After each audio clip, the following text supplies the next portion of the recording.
Welcome to Caesar's Snacks Sandwich. Today we're taking a look at a Flype, or Flip, Flippers, Flypers. Anyhow, it's a pretty interesting protocol that I came across. It basically allows you to swap out of liquidity positions with a single swap. Okay, so it's a pretty simple idea. It's not a super complicated thing, but I'm going to explain it to you, and I'm going to also explain to you why this thing is kind of the problem they're trying to solve. So currently they're integrated with these several partners and so forth, and you'll understand it. I'm going to go through a flowchart and kind of explain to you what happens inside here. If you want to know more, I would suggest you to come and check their mediums and then also their white paper. The white paper is pretty good. You can come through and try to understand more deep than what I'm going to cover and so forth. So before, it's currently not live. It's on Rikki, so they're like testing it out, and eventually it will go to mainnet and so forth, and cross-chain after that as well. So let's go over to the flowchart and I'll explain to you how this system will work and what are some of the things that happen inside. Okay, so here we are on the flowchart, and here we have a dollar bill and we have boosted bill, and now they both have BTC and ETH, and they want to participate in liquidity programs. Okay, they want to provide liquidity and try to make some more money on their tokens. Okay, so traditionally, let's say boosted bill, he doesn't know about Flype or Fleep or Flip or whatever it's called. He doesn't know about this new protocol. So he goes to SushiSwap and he's like, oh, SushiSwap's a good place to do it. So he sends his ETH, he sends his Bitcoin, and he gets back a SushiSwap LP of both of those tokens. Now keep in mind, he will have to approve spending of these tokens as well when he builds this liquidity pool. Okay.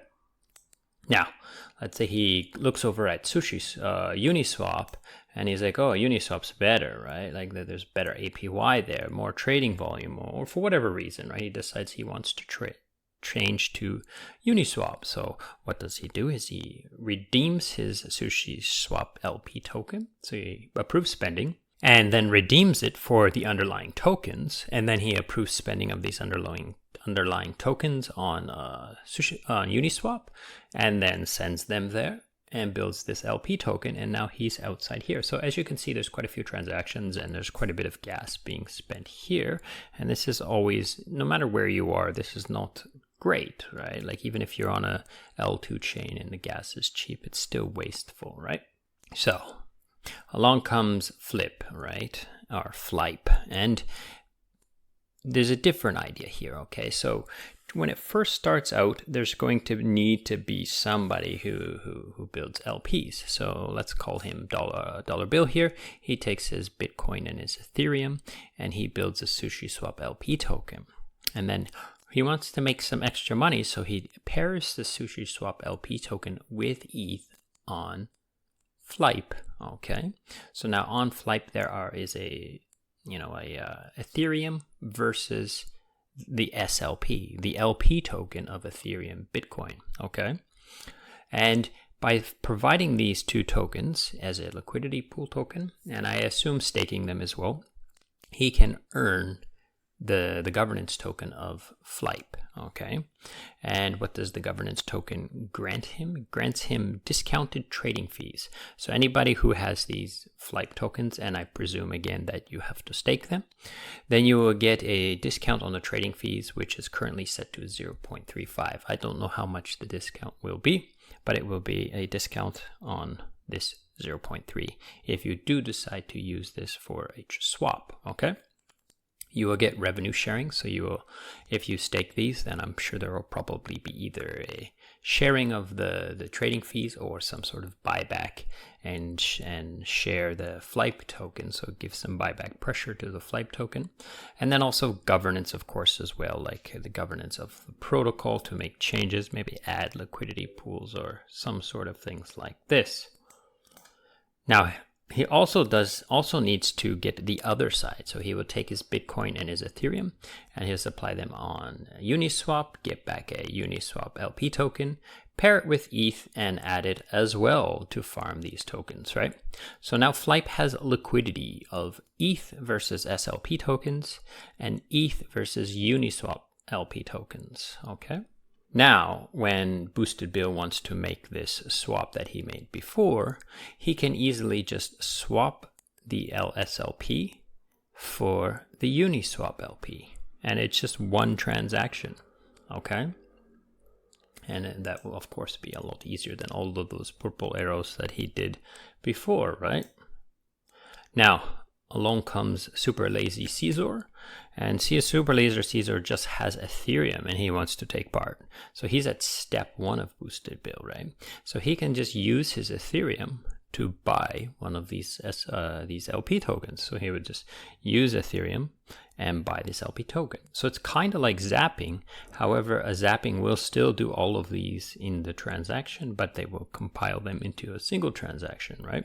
So it's kind of like zapping, but it's of course a lot cheaper. It's just two movements of tokens, right? So it's just one simple transaction of a swap as opposed to a zap, right? Now, there's another key thing inside the docs or inside the white paper that you can try to dive into it. It's all the math on why they call this IMM and how they changed this system of the AMM a little bit, okay?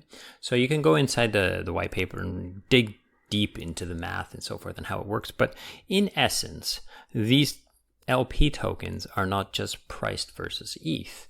They're using Chainlink oracles that, for the underlying assets. So they take the Chainlink Oracle price of Ethereum, they take the Chainlink Oracle price of Bitcoin, and then they take the quantity of Ethereum and the quantity of Bitcoin inside this LP in order to create the price of this LP token versus the Ethereum.